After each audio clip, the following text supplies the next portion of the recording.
अस्सलाम वालेकुम क्लास, मेरा नाम इमरान महमूद है और मैं आपके सब्जेक्ट इंट्रोडक्शन टू बिज़नेस का कोर्स फैसिलिटेटर हूँ। आज जो चैप्टर हम डिस्कस करेंगे वो है आपका चैप्टर नंबर 1। चैप्टर नंबर 1 है आपका द नेचर ऑफ बिजनेस। ये वो चीज़ें हैं जो हमने इस चैप्टर में डिस्कस करनी है। सबसे पहले हम बिज़नेस को डिस्कस करेंगे कि बिज़नेस क्या होता है, क्या चीज़ें हैं जो कि बिज़नेस में इन्वॉल्व होती हैं। फिर उसके बाद हम बात करेंगे कि कितनी टाइप्स ऑफ बिजनेस हैं, जिसमें 3 हैं, इंडस्ट्री, कॉमर्स एंड ट्रेड। इसके बाद हम बात करेंगे ऑब्जेक्टिव्स ऑफ बिज़नेस पे कि वो क्या हमारे ऑब्जेक्टिव्स होते हैं, क्या हमारा एजेंडा होता है, क्या हमारा पर्पस होता है जब हम कोई बिज़नेस स्टार्ट करते हैं।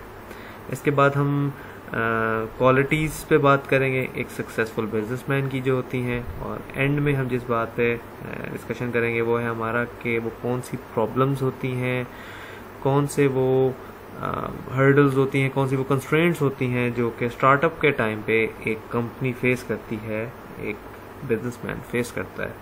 चलें स्टार्ट करते हैं। सबसे पहले हम बात करेंगे कि बिजनेस पे कि what is business. Simple words में आपको समझाऊं तो वो एक्टिविटी जिसमें हमारा एजेंडा, हमारा पर्पस ये हो कि हम प्रॉफिट अर्न करें, बिजनेस कहलाता है। पर यहाँ पे एक चीज़ ऐड करूँगा कि वो एक्टिविटी वन टाइम नहीं होनी चाहिए। एग्जाम्पल से क्लियर करता हूँ कि अगर फर्स्ट करें मैंने एक कार परचेज़ की थी 15 डेज़ पहले और मैंने उसको अब सेल आउट किया आफ्टर 15 डेज़ और मुझे उस पर कुछ पैसे मिले हैं एक्स्ट्रा, ठीक है, तो ये सिंपल प्रॉफिट होगा, ठीक। लेकिन अगर मेरा यही रूटीन है, यही मेरी लाइफ को फाइनेंशियली सपोर्ट करने के लिए अगर मैं यही काम मल्टीपल टाइम्स करता हूँ, ठीक है, तो फिर ये बिजनेस में आएगा। लाइक मैं अगर रूटीन में कार्स परचेज करता रहता हूँ, सेल आउट करता रहता हूँ, तो फिर ये बिजनेस में आएगा। वन टाइम एक्टिविटी नहीं होनी चाहिए, ठीक है। और इसमें ना सिर्फ ये कि आपका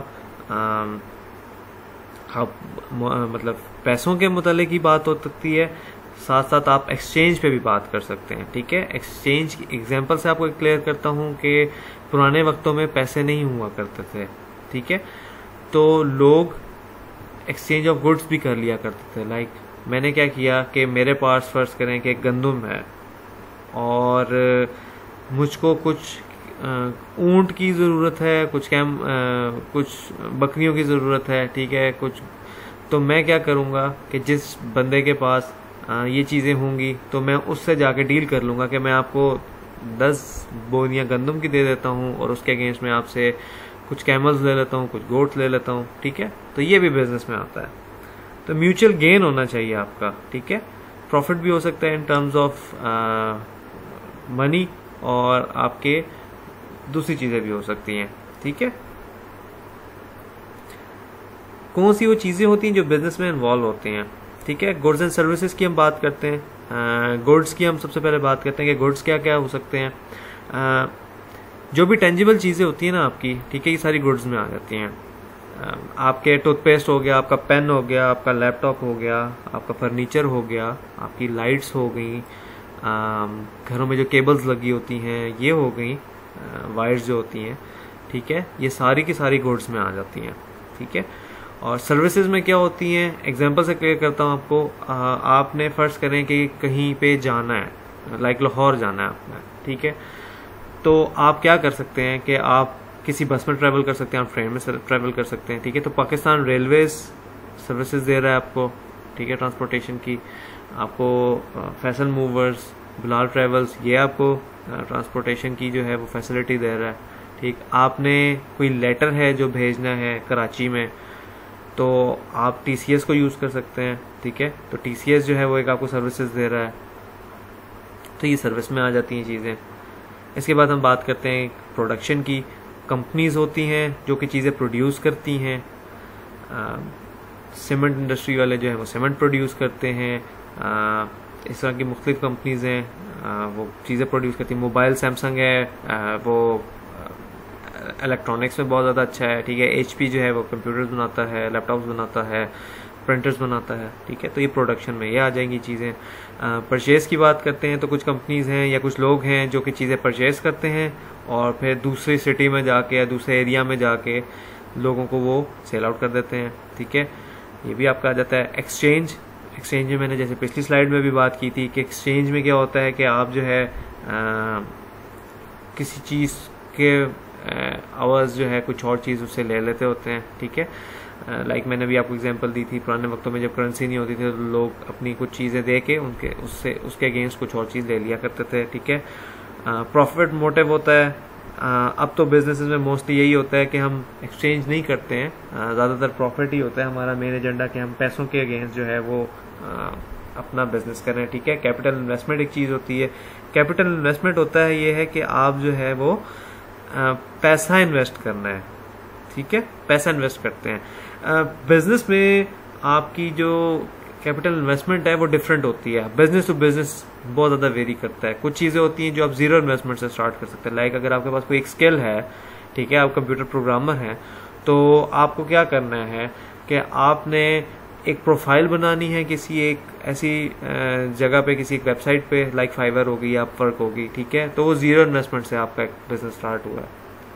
और अगर आप मिडिल लेवल की बात करते हैं तो फर्ज करें कि मैंने अगर कोई ट्रांसपोर्टेशन का बिजनेस स्टार्ट करना है तो मैं कोई बस ले लूँ या वैन ले लूँ, ठीक है, तो मैं ये कर सकता हूँ।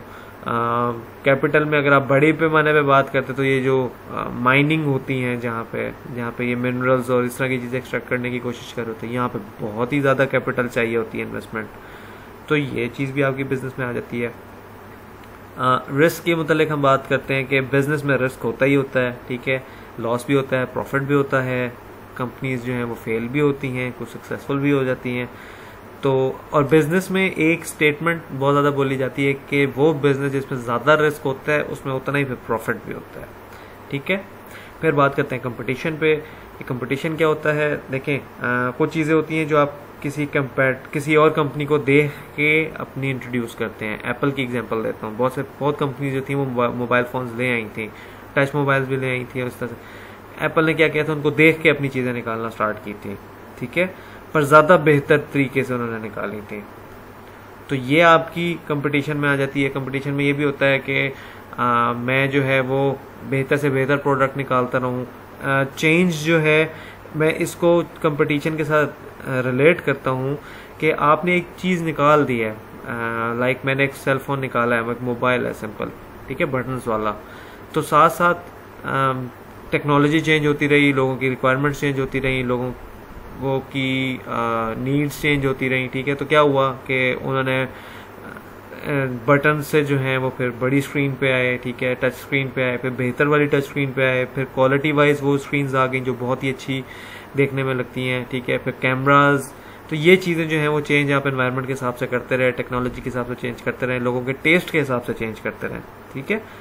तो कंपटीशन और चेंज में थोड़ा सा रिलेट ये मैं इस तरह से करूँगा कि एक कंपनी ही थी जो कि कैमराज में बहुत अच्छी थी और एक कंपनी थोड़ी कैमराज में कम थी, ठीक है। तो उसने उसके कंपटीशन में कि यार वो मुझसे ज़्यादा बेहतर चीज़ निकाला, तो मैं भी अब कैमरे पे फोकस करता हूँ। मैं बाकी फीचर्स पे तो फोकस करूंगा लेकिन मैं कैमरे पे भी फोकस करूंगा, ठीक है। तो इस तरह से कंपटीशन जब होता है तो फिर बिजनेसेस भी फिर इस तरह से ज़्यादा बेहतर सर्विसेज देते हैं या प्रोडक्ट्स देते हैं क्वालिटी वाइज कंज्यूमर्स को, ठीक है। एक एग्जाम्पल यहाँ पे ये देता हूँ आपको मैं कंपटीशन और चेंज की, कि नोकिया ने बहुत देर से मूव किया था बटन्स वाले फ़ोन पे। एक टाइम पे जो ये था कि बटन्स वाले जब मोबाइल हुआ करते थे तो ये किंग था, नोकिया फ़ोन जो थे वो किंग थे, ठीक है। लेकिन आहिस्ता आहिस्ता जब लोगों के टेस्ट चेंज हुआ और लोग जो है वो टच स्क्रीन्स पे आए और इस तरह के फीचर्स वाले मोबाइल्स पे आए जिसपे एप्स ज़रा डिफरेंट थी और सपोर्टिंग किस्म की थी, नोकिया ने उस टाइम पे चेंज नहीं किया था, ठीक है। उनके जो कंपेटिटर्स थे वो बहुत अच्छे तरीके से काम लेके चल रहे थे, पर ये जो थे नोकिया वाले ये थोड़े रिलक्टेंट थे उस तरफ जाने में, और उसकी वजह से जो उनको लॉस हुआ या जिस तरह से वो मार्केट में रिप्लेस हुए हैं बाकी कंपनीज के मुकाबले में, लाइक आईफोन, सैमसंग, ठीक है। तो नोकिया बहुत अच्छा था एक टाइम पे, वो बड़ा अच्छा कर सकता था परफॉर्म, बट उन्होंने एनवायरनमेंट के हिसाब से खुद को चेंज नहीं किया, कंपटीशन में नहीं आए उस तरह से, ठीक है, चेंज नहीं किया खुद को, तो वो फिर रह गए बेचारे। टाइप्स ऑफ बिजनेसेस पे आते हैं। 3 टाइप्स होती हैं। सबसे पहले एक इंडस्ट्री, फिर है कॉमर्स और फिर है ट्रेड। सबसे पहले हम इंडस्ट्री पे बात करते हैं कि इंडस्ट्री क्या होती है। आपने अक्सर वर्ड सुना होगा, प्रोडक्शन इंडस्ट्री से मैं बिलोंग करता हूँ या सर्विस इंडस्ट्री से मैं बिलोंग करता हूँ। मैंने आपको गुड्स के मुतालिक भी बताया और सर्विसेज के मुतालिक भी बताया, ठीक है। प्रोडक्शन ऑफ गुड्स में वही मतलब अगर एग्जांपल मैं आपको दे देता हूँ कि मेडिसिन वगैरह हैं, ठीक है, तो ये आपकी प्रोडक्शन में आ जाती हैं, ठीक है। सर्विसेज में आ जाती हैं तो होटल्स वगैरह आ जाते हैं, ठीक है। तो कुछ ऐसी चीज़ें होती हैं जो कि आप प्रोड्यूस कर रहे होते हैं डायरेक्ट कंज्यूमर्स के लिए, लाइक आपने टूथपेस्ट वगैरह बनाया कंपनी ने, ठीक है, वो कंज्यूमर्स के लिए डायरेक्टली बनाया, ठीक है। लेकिन कुछ चीज़ें ऐसी होती हैं जो कि आप जो है वो किसी और कंपनी के लिए बनाते हैं, लाइक कोई एक कंपनी है जो कि बहुत ही अजीब मटेरियल्स में मुख्तलिफ चीज़ें उठाती है, ठीक है, और उनको मिक्स करके एक अच्छा सा प्लास्टिक बनाती है और फिर वो HP को प्रोवाइड करती है ताकि वो अपने केसिंग्स वगैरह बनाए, ठीक है। तो एक अगली बात जिसमें हम बात करें difference between consumer goods and producers goods, ये प्रोड्यूसर है, प्रोड्यूसर्स नहीं है, ये प्रोड्यूसर है, प्रोड्यूसर गुड, ठीक है। तो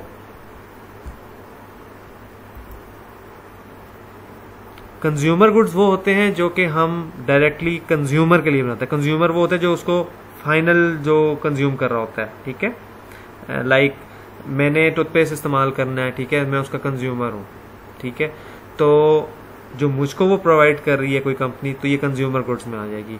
प्रोड्यूसर गुड्स में मैंने आपको एग्जांपल दे दी कि मैं जो है वो एक ऐसी कंपनी हूँ जो कि मुख्तलिफ मटेरियल्स को मिला के एक अच्छी क्वालिटी का प्लास्टिक डिज़ाइन करता हूँ, ठीक। तो मैं वो प्लास्टिक डिज़ाइन करता हूँ और मैं HP को प्रोवाइड कर देता हूँ कि वो उसको अपनी प्रोडक्ट्स में यूज़ कर ले। तो जो कंपनी से कंपनी में किसी बंदे को चीज़ भेज रहा हूँ वो प्रोड्यूसर गुड्स में आ जाएगा, ठीक है। इसके बाद बात करते हैं टाइप्स ऑफ इंडस्ट्रीज पे। एक सबसे पहले है जी आपकी एक्सट्रैक्टिव इंडस्ट्री। एक्सट्रैक्टिव इंडस्ट्री क्या होती है? एक्सट्रैक्टिव इंडस्ट्रीज वो होती हैं जो कि एक्सट्रैक्ट की जाती हैं, मतलब जमीन से निकाली जाती हैं, ठीक है। ये आपकी जो है वो एक्सट्रैक्टिव इंडस्ट्रीज में आती हैं। एग्जांपल्स में आपकी ये माइनिंग वगैरह जितनी भी हैं और जो ये ऑयल्स वगैरह निकालती हैं और जो मिनरल्स निकालती हैं और जो मतलब ये जो डायमंड्स और ये इस तरह की जो चीज़ें निकालती हैं, ठीक है, तो ये सारी जो है वो एक्सट्रैक्टिव इंडस्ट्रीज में आती हैं। इसके बाद आती है आपकी जेनेटिक इंडस्ट्रीज। जेनेटिक इंडस्ट्रीज में आपकी ना ये वाली चीज़ें आ जाती हैं, लाइक ये जो आपके प्लांट्स हो गए, ठीक है, या एनिमल्स हो गए, एनिमल ब्रीड्स वगैरह हो गई। पोल्ट्री फार्म, एग्जांपल से आपको बताता हूँ। पोल्ट्री फार्म जो है, ठीक, ये आपकी जो फिश फार्म्स होते हैं, ये डेयरी फार्म्स, ये सारी की सारी जो है आपकी वो इसमें आ जाती हैं। इसके बाद हम बात करते हैं जी मैन्युफैक्चरिंग इंडस्ट्रीज के मुतालिक। मैन्युफैक्चरिंग इंडस्ट्रीज के मैं आपको बता चुका हूँ पहले भी, जहाँ पे कुछ चीज़ों की मैन्युफैक्चरिंग हो रही होती है, ठीक है, लाइक कपड़े कोई बना रहा है, मेडिसिन कोई बना रहा है, ठीक है, ये सारी मैन्युफैक्चरिंग में आ रही हैं, ठीक है। टूथपेस्ट कोई बनाता है, फर्नीचर कोई बनाता है, तो ये सारी मैन्युफैक्चरिंग इंडस्ट्रीज में आ जाएंगी। इसके बाद कंस्ट्रक्शन इंडस्ट्रीज, सिंपल सी है, आपको इसका कॉन्सेप्ट ऐसे ही होगा। कंस्ट्रक्शन से रिलेटेड जो होती है, बिल्डिंग्स वगैरह बना रहे हैं जो वो, ठीक है, या इस तरह से रिलेटेड घर बना रहे हैं, तो ये सारी चीज़ें आपकी कंस्ट्रक्शन में आ जाती है। सर्विस इंडस्ट्रीज की बात करते हैं, होटल्स वगैरह आपके, ट्रांसपोर्टेशन हो गई, ये सारी चीज़ें जो हैं वो सर्विस इंडस्ट्री में आ जाती हैं। इसके बाद हम बात करते हैं कॉमर्स पे, ठीक। कॉमर्स क्या है? एक बहुत बड़ा पैमाने पे देखा जाए तो ये कहलाता है, एक ये चीज़ है जहाँ पे आप लिंक करते हैं प्रोड्यूसर्स को कंज्यूमर्स के साथ, और ये बहुत बड़े पैमाने पे होती हैं चीज़ें ये वाली कॉमर्स पे। ई कॉमर्स तो एक बहुत छोटा सा है, आपने दराज वगैरह देख लिया। एक बहुत सिंपल से आपको मैं एक वो देता हूँ एग्जांपल कि दराज जो है वो एक अच्छी एग्जांपल है ई कॉमर्स के हिसाब से, जहाँ पे उसने बायर्स को और सेलर्स को, ठीक है, एक प्लेटफॉर्म दे दिया कि आप आके चीज़ें वगैरह जो है यहाँ पे देख सकते हैं, ठीक है, और आप इसको अपने पास परचेज कर सकते हैं। अली बाबा वगैरह है, ये सारी की सारी जो हैं वो आपकी कॉमर्स में आ जाती हैं, ठीक हो गया। जितना भी प्रोसेस है, बाइंग, सेलिंग, जो आप चीज़ें स्टोर करते हैं, उसकी पैकेजिंग, सब कुछ, ट्रांसपोर्ट, ये सारा कॉमर्स में आता है। कॉमर्स एक बहुत बहुत बहुत बड़ी चीज़ है। हमने आगे के चैप्टर्स में कॉमर्स को डिस्कस करना है इंशाल्लाह, तो हम जब उधर जाएंगे तो फिर हम इंशाल्लाह इस चीज़ को मज़ीद वहाँ पर डिस्कस करेंगे। अभी थोड़ी सी और चीज़ें इसमें फंक्शंस वगैरह को डिस्कस कर लेते हैं। सबसे पहले जी पर्सन को आप इस तरह से कर सकते हैं कि देखिए दुनिया में बहुत मुख्तलिफ जगहों पे लोग बैठे हुए हैं, ठीक है, लेकिन रिक्वायरमेंट सबकी जो है वो हो सकती हैं किसी भी चीज़ की। अब कॉमर्स जब आया है ना, मैं आपको सिंपल इसी से एग्जांपल से लेके चलता हूँ, दराज वगैरह से, कि पीपल कहीं भी बैठे हुए थे, लोग कहीं पे भी बैठे हुए थे, पर एक प्लेटफॉर्म आ गया, उन्होंने वहां जाके अपनी रिक्वायरमेंट्स देखी, ठीक है, क्योंकि कंपनी के लिए पॉसिबल नहीं था कि वो हर एक बंदे को जा जाके बताए या जा जाके दे चीज़ें, ठीक है, तो एक ऐसा प्लेटफॉर्म आ गया जहाँ पे जो है दोनों को एक ब्रिज मिल गया कि जहाँ पे दोनों कनेक्ट हो गए और लोगों ने अपनी रिक्वायरमेंट के हिसाब से चीज़ें जो हैं वो परचेज करना शुरू कर दी, ठीक। तो कॉमर्स में एक ये बहुत बड़ा फैसिलिटेशन थी लोगों के लिए, पर्सनस के लिए, कि उनको चीज़ें ईजिली प्रोवाइड हो गई, ठीक है। इसके बाद आ जाती है प्लेस का भी यही हिसाब था पर्सन से रिलेट करता हूँ कि मुख्तलिफ जगहों पे लोग बैठे हुए हैं, ठीक है, एक जगह पे तो नहीं है। तो कॉमर्स के आने से फ़ायदा ये हुआ कि लोगों को एक जगह पे चीज़ें जो हैं वो मिलना स्टार्ट हो गई, ठीक, वो कहीं पे भी बैठे बैठे अपनी चीज़ें मंगवा लेते हैं। टाइम की बात करते हैं तो टाइम इस तरह से है कि टाइम सेविंग है। किस तरह से टाइम सेविंग है? मोस्टली जब प्रोडक्शन होती है चीज़ों की तो बड़े पैमाने पे होती है, ठीक है, कोई बहुत ही रेयर होता है कि कोई कस्टमाइज चीज़ डिज़ाइन हो किसी के लिए, वरना मोस्ट ऑफ द टाइम ऐसा ही होता है कि आप जो है वो प्रोडक्शन जो है वो हज़ारों लाखों के हिसाब से होती है। टी शर्ट्स बन रही हैं या कोई भी चीज़ बन रही है तो वो ज़्यादा पैमाने पे होती है। फिर आप क्या करते हैं कि अपने पास वो चीज़ जो है वो सेव कर लेते हैं, स्टोर कर लेते हैं, ठीक है, तो at the time of need फिर आप उसको ऐसा ऐसा निकालते रहते हैं। क्योंकि होता ही है कि अगर फर्ज करें कि मैं आज आपको ऑर्डर करूं और आप फिर उसको बनाना स्टार्ट करें, फिर आप मुझे दें, तो एक तो ये बहुत ज़्यादा एक्सपेंसिव भी पड़ेगा, फिर मुझे वेट भी करना पड़ेगा। अब होता ही है कि बहुत सी चीज़ें होती हैं वो स्टोर में पड़ी हुई होती हैं, तो वो देखते हैं कि जनाब आपने ऑर्डर किया है तो आपको पहुँचा देते हैं, तो आपका टाइम भी सेव हो जाता है, ठीक। इसके बाद है रिस्क तो कॉमर्स में इन्वॉल्व है, हर बिजनेस में होता है, ठीक, कुछ भी हो सकता है, फ्लड्स आ सकते हैं, बिजनेस कंट्री की पॉलिसी चेंज हो सकती है, पैंडेमिक आ सकता है आजकल के हिसाब से अगर आप देखें तो ये बड़ी प्रॉब्लम्स हो सकती हैं। तो रिस्क जो है वो कॉमर्स में भी इन्वॉल्व होता है, बट कुछ जो बड़े बिजनेसेस होते हैं वो इसको इंश्योरेंस वगैरह करा लेते होते हैं, ठीक है। इंश्योरेंस की भी कुछ चीज़ें हैं हमने जो बाद में डिस्कस करनी है कि वो क्या होनी चाहिए और किस तरह से होनी चाहिए, बट अभी फिलहाल आपको इतना ही एक ओवरव्यू दे देता हूँ कि इंश्योरेंस वगैरह आप करा लेते हैं क्लेम, ताकि आप कर सकें अगर आपको कोई नुकसान हो जाए तो आप उसके अगेंस्ट फिर कंपनी से, इंश्योरेंस कंपनी है उससे उसके अगेंस्ट में पैसे फिर वापस ले लें, ठीक है। एक्सचेंज की बात करते हैं, यहाँ एक्सचेंज जो है वो बैंक्स के मुतल्लिक बात हो रही है कॉमर्स में, ठीक है। आप बैंक्स के थ्रू जो है वो पैसे ट्रांसफ़र वगैरह करते हैं, ठीक है। और एक्सचेंज में आपकी ये चीज़ भी आती है, इन्वॉल्व होती है यहाँ पे कि किस करेंसी में इन्वॉल्व है आपकी ट्रांजैक्शन वगैरह। मोस्टली वैसे होता यही है कि हम जो है वो डॉलर्स पे करते हैं, क्योंकि ये एक अच्छे टाइम पे उन लोगों ने, अमेरिका ने जो है वो एक स्टेप ले लिया था और उन्होंने इसको इंटरनेशनली रिकॉग्नाइज करा लिया कह लें या जो भी है, ठीक है। तो जो भी ट्रेड है वो फिर डॉलर्स में ही होती है, ठीक है। और आखिर में बात करते हैं जी नॉलेज की, कि नॉलेज को आप किस तरह से करते हैं।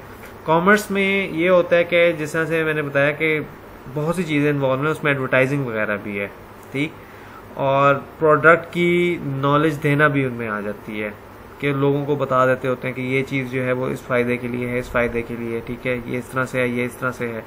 तो एडवर्टाइजमेंट्स, प्रमोशन, प्रोडक्ट नॉलेज, ये सारी चीज़ें जो है वो कॉमर्स में आ जाती हैं, ठीक है। बायर्स को ईजी हो जाता है किसी भी चीज़ को परचेज करने से पहले उसके मुतालिक पढ़ लेना, ठीक हो गया। चलें अगली स्लाइड पे आते हैं, ट्रेड पे आते हैं। ट्रेड जो है वो कॉमर्स का ही एक पार्ट है, ठीक है। ये थोड़े से छोटे पैमाने पे आप समझ लें बात होती है, ठीक है। कॉमर्स बहुत बड़ी फील्ड है, बहुत ही बड़ी फील्ड है। एक एग्जांपल मैं ये दे देता हूँ कि चिकन की बहुत ढेर सारी प्रोडक्ट्स हैं, ठीक है, वो कॉमर्स में आ जाता है, लेकिन चिकन का एक चिकन कढ़ाई जो है ना वो ट्रेड है। इस चीज़ से आप अंदाज़ा लगा लें कि कॉमर्स एक बहुत ज़्यादा चीज़ें इन्वॉल्व आ जाएंगी, उसमें ट्रांसपोर्टेशन भी आ जाएगी, एडवर्टाइजमेंट भी हो जाएगी, बहुत सी चीज़ें आ जाएंगी उसमें, स्टोरिंग भी आ जाएगी, पैकेजिंग भी आ जाएगी, ब्रांड नॉलेज देना भी आ जाएगा, ये सब चीज़ें इसमें आ जाएंगी। ठीक है, ट्रेड में ये चीज़ें थोड़ी सी स्क्वीज हो जाती है, कम हो जाती हैं। ट्रेड की बात करते हैं, टाइप्स ऑफ ट्रेड जो हैं वो दो हैं, एक इंटरनल ट्रेड है, एक इंटरनेशनल ट्रेड है। इंटरनल ट्रेड में आपकी एक होलसेल ट्रेड है और एक रिटेल ट्रेड है। ठीक है, होलसेल ट्रेड में क्या होता है कि हम ना इंटरनल ट्रेड की सबसे पहले बात करते हैं कि जो हम आसपास में ही या कंट्री के अंदर ही या अपने आसपास गिरदो नवा में जो ट्रेड कर रहे होते हैं, इसको इंटरनल ट्रेड कहते हैं। आप कंट्री को ही इसमें कंसिडर कीजिए। ठीक है, होलसेल ट्रेड क्या होती है, इसकी दो टाइप्स जो है इंटरनल ट्रेड की, एक होती है होलसेल ट्रेड, होती है रिटेल ट्रेड। होलसेल में ये होता है कि हम बल्क में चीजें ले लेते हैं, ज्यादा क्वांटिटी में चीजें ले लेते हैं और फिर हम उसको आगे पीछे मूव करते हैं। रिटेल ट्रेड में क्या होता है, जो आपके पास देखें, जो ये जनरल स्टोर्स वगैरह हैं जिनसे आप जाके चीज उठा लेते होते हैं, ठीक है, बिस्किट्स हैं या कुछ भी है, तो ये रिटेल शॉप्स होती हैं। ठीक है, ये आप फाइनल कंज्यूमर्स को दे रहे होते हैं। ठीक, तो ये आप रिटेल ट्रेड समझ लें। और बल्कि आपके जहन में होगा भी कि आप जब पैकेजिंग के बैक साइड पे देखते तो रिटेल प्राइस लिखी हुई होती है। ठीक है, रिटेल प्राइस 15, तो होता यही है कि वो एंड कंज्यूमर के लिए होती है। तो रिटेल ट्रेड वो होती है जिसमें आप फाइनल कंज्यूमर को देने वाली बात कर रहे होते हैं। ठीक हो गया, उस बंदे के पास जाती है जिसने फाइनल कंज्यूमर को वो चीज़ देनी है। ठीक है, इसके बाद है जी इंटरनेशनल ट्रेड। इंटरनेशनल ट्रेड में दो चीज़ें हैं, इंपोर्ट एंड एक्सपोर्ट। सिंपल सी बात है, इंपोर्ट में क्या होता है, एक्सपोर्ट में क्या होता है। इंपोर्ट में हम अपने पास चीज़ें बाहर की कंट्री से मंगवाते हैं और एक्सपोर्ट में ये होता है कि हम अपनी कंट्री से वो चीज़ वो बाहर भेजते हैं। इसके बाद हम बात करते हैं जी ऑब्जेक्टिव्स ऑफ बिजनेस पे, कि हमारे क्या वो ऑब्जेक्टिव्स होते हैं जब हम कोई बिजनेस को स्टार्ट करते हैं। मेन हमारे जो ऑब्जेक्टिव्स हैं वो हैं 3, इकोनॉमिक, सोशल और नेशनल ऑब्जेक्टिव। सबसे पहले हम बात करते हैं जी इकोनॉमिक ऑब्जेक्टिव पे। इकोनॉमिक ऑब्जेक्टिव में सबसे पहले है जी हमारा earning of profit. Main agenda हमारा प्रॉफिट अर्न करना ही होता है। सबका बिजनेस स्टार्ट करने से पहले यही एजेंडा होता है कि हम जी पैसे कमाएं। ठीक हो गया। Creation of customers. Creation of customers में ये होता है कि हम कोई ऐसी प्रोडक्ट निकाल देते हैं कि हम कस्टमर को बताते हैं कि आपको इस चीज़ की ज़रूरत है। फ़ोन्स वगैरह जब आए होंगे, मोबाइल फ़ोन, ठीक है, तो उससे पहले लोग तार वाले फ़ोन पे ही थे, तो लोगों को उस टाइम बताया गया कि नहीं देखें ये मोबाइल फ़ोन है, आप कहीं घूमते फिरते हैं तो आप इसको साथ साथ लेके चल सकते हैं। आपको वो प्रॉब्लम नहीं होगी कि जी आप घर आएंगे तो फ़ोन उठाएंगे, ठीक है, घर में कोई मौजूद नहीं है तो आप फ़ोन नहीं उठा सकते, या आप चलते फिरते बात नहीं कर सकते। तो वो लोगों को ना इस तरह से क्रिएट कर रहे होते हैं, कस्टमर्स को ऐसे क्रिएट करते हैं। मॉडर्नाइजेशन की बात करते हैं, जैसे मैंने बहुत पहले एक स्लाइड में बात की थी चेंज की, ठीक है, टाइम के साथ साथ अपने आप को चेंज करना, नई नई चीज़ें लेके आना। ठीक है, बटन वाले फ़ोन आए, फिर टच वाले मोबाइल्स आए, ठीक है, फिर अच्छे कैमराज वाले फ़ोन आए, फिर उसमें फ्लैश लगाना स्टार्ट कर दी। तो ये इस तरह की चीज़ें जो हैं वो मॉडर्नाइजेशन में आ जाती है। प्लस आप ये भी करते हैं कि उसमें मज़ीद क्वालिटी में इन्हेंसमेंट करते रहते हैं। ठीक है, तो ये भी एक हमारा मेन एजेंडा होता है कि हम क्वालिटी गुड प्रोवाइड करें। फिर हम बात करते हैं सोशल ऑब्जेक्टिव की। क्वालिटी गुड्स, जिस तरह से मैंने पिछली वाली में भी बात की, ठीक है, वहाँ पे हम सोशल पे भी बात करते हैं कि अगर हम बिजनेस स्टार्ट कर रहे हैं तो हमारा ये ऑब्जेक्टिव होना चाहिए। ठीक है, ये हमारी मतलब एक मोरालिटी होनी चाहिए इस चीज़ में कि हम जो है वो अगले बंदे को एक क्वालिटी प्रोडक्ट प्रोवाइड करें। ठीक है, एक अच्छी क्वालिटी की, क्योंकि एक अच्छी क्वालिटी की चीज़ मिलती है तो ही बंदा सेटिस्फाई ज़्यादा होता है। ठीक है, रीजनेबल प्राइसेस होनी चाहिए, जो भी चीज़ आप प्रोवाइड करें, ठीक, वो रीजनेबल प्राइस में हो। ये नहीं कहता कि आप अपने लॉस में बेचें, पर इतना भी प्रॉफिट ना अर्न करें कि वो जस्टिफाइड प्राइस ना हो उस तरह से। ठीक है, सोशल रिकग्निशन की बात करते हैं। इसके बाद सोशल रिकग्निशन में ये बात है कि कुछ लोग हैं जो कि बड़े मशहूर बिजनेसमैन हैं। ठीक है, बिल गेट्स है, सबको पता है बिल गेट्स के मतलब, तो सब कहते हैं कि यार ये एक बिजनेसमैन है और हमारी ऐसी लाइफ हो जाए तो क्या ही बात है। तो बहुत से लोग उसको देख के भी उन्होंने आईटी में बिजनेसेस वगैरह स्टार्ट किए पहले। ठीक है, अभी भी लोग करते हैं, उसको आइडियल मानते हैं। ठीक है, ऐसे ही मार्क जुकरबर्ग को भी करते हैं। ठीक, लोग उस तरह की चीज़ें बनाते हैं। फेसबुक था, फिर भी ट्विटर वगैरह आया, ठीक है, इंस्टाग्राम आया, फिर वो टिकटॉक वगैरह आना स्टार्ट हो गए।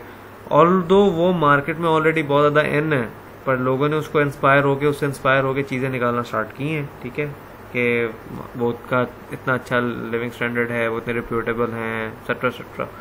तो बंदा फिर उसको देख के खुद भी बिजनेस वगैरह स्टार्ट कर देता है।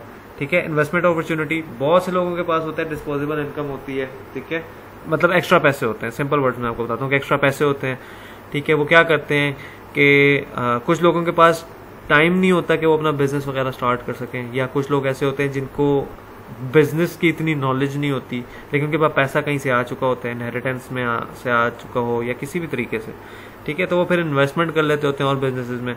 उससे होता ही है कि वो खुद भी प्रॉफिट अर्न करते हैं और जो बिजनेस लेके चल रहा होता है वो भी अर्न कर लेते हैं, ठीक है। एम्प्लॉयमेंट अपॉर्चुनिटी, किसी भी कंट्री की एम्प्लॉयमेंट रेट तब जो है वो अच्छा होता है जब वहाँ पे नए बिजनेसेस वगैरह स्टार्ट हो, ठीक है। तो जब आप अपनी कंट्री में बिजनेसेस स्टार्ट करेंगे, चाहे छोटे हों चाहे बड़े हों, ठीक है, तो आपके एम्प्लॉयमेंट अपॉर्चुनिटीज़ क्रिएट होती हैं। एक छोटा होटल की भी बात कर लें जहाँ पे लोग सिंपल चाय पीते हैं, ठीक है, तो वहाँ पे भी ये होता है कि एक बंदा चाय बनाने वाला होता है, 2 उसके पास बच्चे होंगे जो कि चाय जो है वो बांट रहे होंगे, ठीक है। तो ये अपॉर्चुनिटी इसी तरीके से क्रिएट होती है। इसके बाद आते हैं नेशनल ऑब्जेक्टिव्स पे।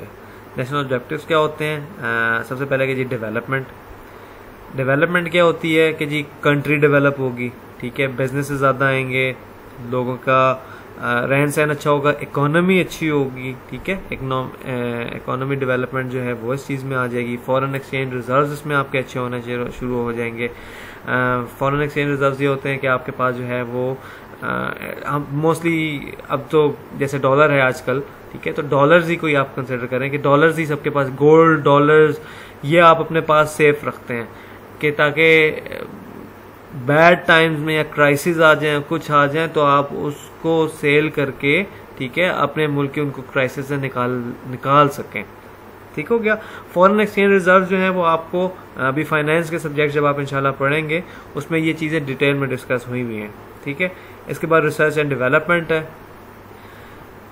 रिसर्च एंड डेवलपमेंट में जिस तरह से मैंने वो चेंज वाली जो बात की थी वो भी थोड़ी सी इसमें आ जाती है, ठीक है। रिसर्च लोग करते हैं चीज़ों पे, क्या रिक्वायरमेंट हैं, क्या चीज़ें हैं, ठीक, उस पर फिर मेडिसिन की आप एक एग्जांपल ले सकते हैं, ठीक, तो ये भी आपकी एक नेशनल ऑब्जेक्टिव हो सकते हैं कि आप मेडिसिन वगैरह नई नई डिस्कवर करते हैं, ये आपकी रिसर्च एंड डेवलपमेंट की एक एग्जांपल मैंने आपको दे दी। इसके बाद हम बात करेंगे qualities of successful businessman, initiative and decision making, ठीक है। सिंपल सी वर्ड्स हैं, इनिशिएट लेता है वो, ठीक है, पहला स्टेप लेता है, फौरन लेता है, और डिसीजन मेकिंग उसकी स्ट्रांग होती है, ठीक है, और टाइमली होती है, लेट नहीं करता। जैसे मैंने नोकिया की एग्जांपल दी थी, उन्होंने वहां पे ये काम गलत किया था कि उन्होंने डिसीजन मेकिंग जो थी वो बहुत डिले की थी, इनिशिएटिव नहीं थे, स्टार्ट नहीं किया उन्होंने। चले स्टार्ट नहीं भी किया, कोई मसले वाली बात नहीं, और कंपनीज आ गई, आप उनको देख के अपनी चीज़ों को और बेहतर तरीके से कर सकते हैं, क्योंकि आपकी नोकिया का ब्रांड तो एक ऑलरेडी बहुत ज़्यादा रिकग्नाइज्ड है दुनिया में। तो उन्होंने डिसीजन जो थी वो टाइमली नहीं किया था, तो इस वजह से इनका मसला हो गया। डिटर्मिनेशन एंड करेज, एक अच्छे बिजनेसमैन में एक करेज होती है, डिटर्मिनेशन होती है। ऑब्वियसली बिजनेस जब स्टार्ट होता है मोस्ट ऑफ द टाइम आपको जो है वो लॉस होता है या कोई प्रॉफिट वगैरह नहीं होता, तो आपको ज़रा तहम्मुल दिखाना पड़ता है, ज़रा सब्र दिखाना होता है, ठीक है, और थोड़ी सी हिम्मत बांध के रखनी होती है। इंटेलिजेंस एंड अलर्टनेस, ठीक है, एनवायरनमेंट के हिसाब से कोई चीज़ चेंज होती है तो अपने आप को चेंज करता है। जैसे आपने देखा कि अभी एक अपॉर्चुनिटी आई थी फार्मास्यूटिकल कंपनीज के पास, पहले पाकिस्तान में, ये ओवरऑल दुनिया की बात करें, जो ये मास्क होते हैं, मेडिकल मास्क जो होते हैं, ये बहुत ही कम यूज़ होते थे, पर जैसे ही आप नोट करें कि जैसे ये आई है, पेंडेमिक आया है, तो बूम आया, ठीक है। तो आपको एक एग्जांपल देता हूँ, अमेरिका में अमेजोन, आपको सबको ही पता है, अमेजोन पे आप इसी तरह से चीज़ें सेल वगैरह कर सकते हैं, वो भी एक इसी तरह का प्लेटफॉर्म ही है। कॉमर्स की भी एक एग्जांपल आ सकती है बिल्कुल। तो जिस टाइम ये पेंडेमिक आया ना चाइना में, तो एक बंदे ने बहुत ही ज़्यादा हैंड सैनिटाइजर्स परचेज कर लिए थे, लाइक बहुत ही ज़्यादा, और उसने क्या किया था, अनएथिकल था, नो डाउट अनएथिकल था, बट वो अलर्ट था इस मामले में, ठीक है, वो स्मार्ट था, उसने एक स्मार्ट मूव किया था और उसने जो है बहुत ज़्यादा परचेज कर लिए थे, फिर उसने सेल आउट करना स्टार्ट कर दिए थे। ऑल्दो अमेजोन ने उसको बैन कर दिया था इसकी इसी हरकत की वजह से कि उसने ये गलत मूव किया था, क्योंकि मार्केट में शुरू में अवेलेबल नहीं थे और फिर लोगों ने मुंह मांगी प्राइसेस मांगना स्टार्ट कर दी थी। तो ये अनएथिकल था, बट यस वो अलर्ट था, ठीक है। क्वालिटी ऑफ लीडरशिप होनी चाहिए, उसमें बिल्कुल होनी चाहिए। लीडरशिप जो है, बॉस में और लीडर में फ़र्क ये होता है कि बॉस जो है ना वो सिर्फ ऑर्डर देता है, लीडर जो होता है ना वो ऑब्वियसली ऑर्डर तो देगा कुछ चीज़ों में, लेकिन जहाँ चीज़ें फंस रही होंगी ना वह खुद इन्वॉल्व होकर चीज़ें निकालने की, खुद सॉल्व करने की कोशिश करेगा। ठीक है, तो लीडरशिप में और बॉस में ये फ़र्क होता है। इसके अलावा और भी हैं चीज़ें, वो इंशाल्लाह आप HR के कुछ सब्जेक्ट जो हैं वो इन डिटेल आप उसमें पढ़ेंगे।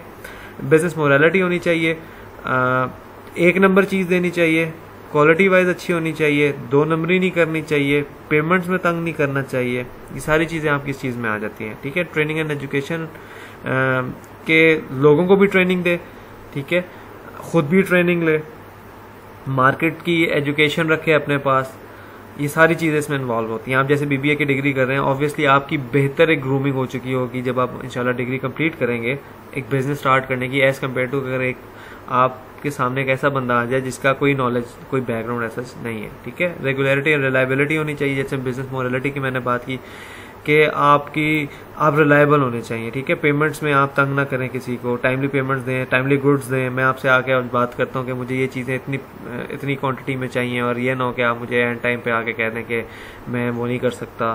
ठीक है, तो ये चीज़ नहीं होनी चाहिए। स्किल एंड टैक्टिक्स होने चाहिए आपके अंदर।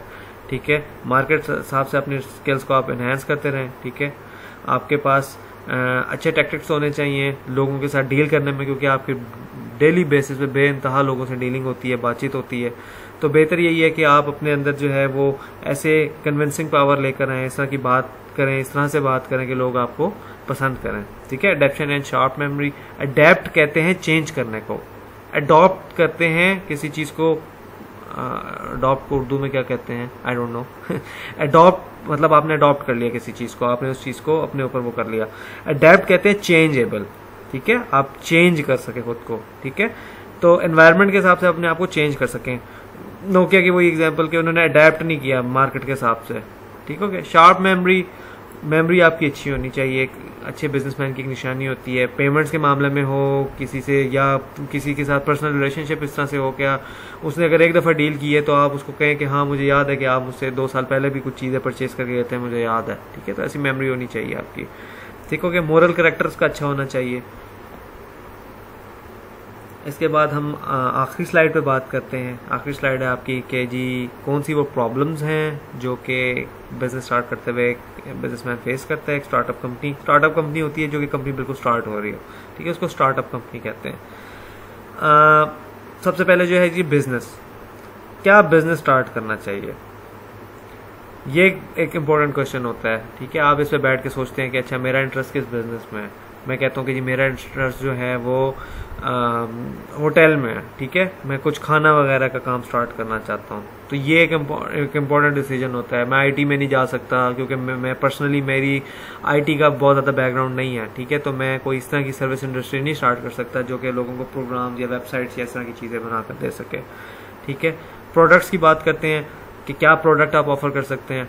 ठीक, पिछले एग्जांपल में मैंने जिस तरह से बात की होटल की, अब होटल का अगर आप मेन्यू देखें तो बेइंतहा चीज़ें इसमें इन्वॉल्व हो सकती हैं जो आप मेन्यू में डाल सकते हैं। बट आप थोड़ा मेन्यू रखें, काम का मेन्यू रखें, किस चीज़ में आपका इंटरेस्ट है। ठीक है, क्या चीज़ें आप कर सकते हैं। लाइक मैं चिकन के प्रोडक्ट्स अच्छी बना सकता हूँ। ठीक, तो मैं होटल स्टार्ट करता हूँ, होटल के बाद मैं चिकन के प्रोडक्ट स्टार्ट करता हूँ। इसके बाद है साइज ऑफ बिजनेस, कितने बड़े पैमाने पे आपका बिजनेस होना चाहिए। बेहतर यही है कि आप थोड़ा सा छोटे पैमाने पे बिजनेस स्टार्ट करें। ठीक है, और आहिस्ता आहिस्ता ग्रेजुअली उसको बड़ा करें। फाइनेंशियल प्लानिंग होनी चाहिए कि पैसे आपके पास क्या आए, कितने आए, किस तरह से आए। बहुत इंपॉर्टेंट है कि कितने पैसे आपने हाथ में रखने हैं, क्योंकि एक जिस्म में जिस तरह से खून होता है ना इम्पोर्टेंट, उसी तरीके से एक बिजनेस में एक ना पैसे इंपॉर्टेंट होते हैं। ठीक है, फॉर्म ऑफ बिजनेस ऑर्गेनाइजेशन, कि किस टाइप का आपका बिजनेस होना चाहिए, आपकी ऑर्गेनाइजेशन है या आपका बिजनेस है। चीज़ें होती हैं जो हमने अगले चैप्टर में डिस्कस करनी है। पार्टनरशिप पे, यानी 2 या 2 से ज़्यादा लोगों पे, या अकेला बिजनेस लेके चलना है। फ़ायदे भी हैं, नुकसान भी हैं। अकेला बिजनेस करेंगे तो ज़ाहिर बात है लाइबिलिटी, यानी कि नुकसान अगर होता है खुदा न खासा तो आप पे ज़्यादा होगा, लेकिन अगर प्रॉफिट होता है तो वो भी फिर आपको सारा ज़्यादा होगा। ये नेक्स्ट चैप्टर इन्हीं चीज़ों पे है। ठीक है, तो ये चीज़ें हम पे बाद में डिस्कस कर लेते हैं। इसके बाद प्लेस, किस जगह पे आप बिजनेस स्टार्ट कर रहे हैं। मैं डिपेंड करता है। अगर तो फर्ज करें कि मेरे पास मैं कोई जनरल स्टोर खोल रहा हूँ, तो मैं किसी ऐसी जगह पे स्टार्ट करूँ जहाँ पे लोग ज़्यादा आ सकें, या मैं अगर कोई होटल का स्टार्ट करना चाह रहा हूँ, तो वहाँ पे लोगों की इतनी इनकम होनी चाहिए कि वो बाहर के खाने की मतलब उनमें हो एक उनके अंदर एक स्टाइल हो कि मैं बाहर से खाना खाता हूँ। ठीक है, मैं ऐसा नहीं कर सकता कि मैं किसी एक गरीब से गांव में जाके एक पीसी होटल स्टार्ट करवा दूँ, उतने लेवल का यानी कोई होटल स्टार्ट कर दूँ, तो ऐसा नहीं हो सकता। तो प्लेस आप ज़रा देख के करते हैं। एम्प्लॉय, आप जिस जगह पे स्टार्ट कर रहे हैं बिजनेस क्या, वहाँ पे आपको अच्छे एम्प्लॉय मिल जाएंगे। ठीक है, वहाँ पे लोग एम्प्लॉयज़ हैं आसपास के। इसी तरह एग्जांपल देता हूँ, जिस तरह से मैंने कहा कि मैं होटल की बात करता हूँ, अगर मैं कोई बहुत ही अच्छा होटल इस्लामाबाद में स्टार्ट करता हूँ, तो क्या मुझे वहाँ पे अच्छे शेफ्स मिल जाएंगे या नहीं मिलेंगे, ये एक मैटर करता है। लीगल फॉर्मेलिटीज़ में होता है कि कोई कंपनी जो है कुछ बिजनेसेस ऐसे होते हैं जिसमें आपको पहले कुछ लीगल फॉर्मेलिटीज़ पूरी करनी पड़ती हैं, आपको लाइसेंस लेना पड़ते हैं। लाइक मेरे ख्याल में पाकिस्तान में जो है वो गन्स जो हैं वो आप ऐसे नहीं सेल आउट कर सकते, आपके पास बाकायदा लाइसेंस होना चाहिए। पाकिस्तान में लिक्वर जो हैं, जो आपके ये अल्कोहलिक जितनी भी चीज़ें हैं, ठीक है, इसको अगर आपने सेल करना है तो इससे पहले आपके जो है वो आपके पास लाइसेंस होना चाहिए। ठीक है, पे गवर्नमेंट पॉलिसीज भी है कि जी उस कंट्री में वो बिजनेस स्टार्ट हो सकता है, नहीं हो सकता। पिछले से रिलेट करता हूँ, अगर आपने पाकिस्तान में लिक्वर बिजनेस स्टार्ट करना है, ठीक है, अल्कोहल और इस तरह की चीज़ें, अगर आपने बेयर या इस तरह की कोई चीज़ सेल आउट करनी है, तो गवर्नमेंट पॉलिसी ये है कि लाइसेंस जो है वो नॉन मुस्लिम को मिलेगा। किसी एक ज़माने में ये पॉलिसी थी, आई थिंक ये अभी भी डेफिनेटली होनी चाहिए। पर यह पॉइंट है कि अगर तो आपने ये लिक्वर बिजनेस स्टार्ट करना है, तो ये पॉलिसी थी गवर्नमेंट की कि आप मुस्लिम नहीं हो सकते। ठीक है, और एफिशिएंट मैनेजमेंट होनी चाहिए आपकी। ठीक है, चीज़ें मैनेज करना, उसमें आप एफिशिएंट हो। ठीक है, पेमेंट्स के टर्म में हो या कि चीज़ें डिस्ट्रीब्यूट करना है, लोगों को पहुंचाना है, ये सारी चीज़ें जो हैं वो अच्छी तरीके से होनी चाहिए। ये अब तक का पूरा चैप्टर था, फर्स्ट चैप्टर। आपके पास कोई भी रिकमेंडेशन है, सजेशन है, कोई क्वेश्चन है, कोई क्यूरी है, तो आप मुझसे लेक्चर में ज़रूर पूछें। मैं इंशाल्लाह आपको ज़रूर फैसिलिटेट करूँगा और आपकी क्यूरी को रिजॉल्व करूँगा। Thank you so much. इंशाल्लाह फिर आपसे नेक्स्ट लेक्चर में मुलाकात होती है। अल्लाह हाफ़िज़।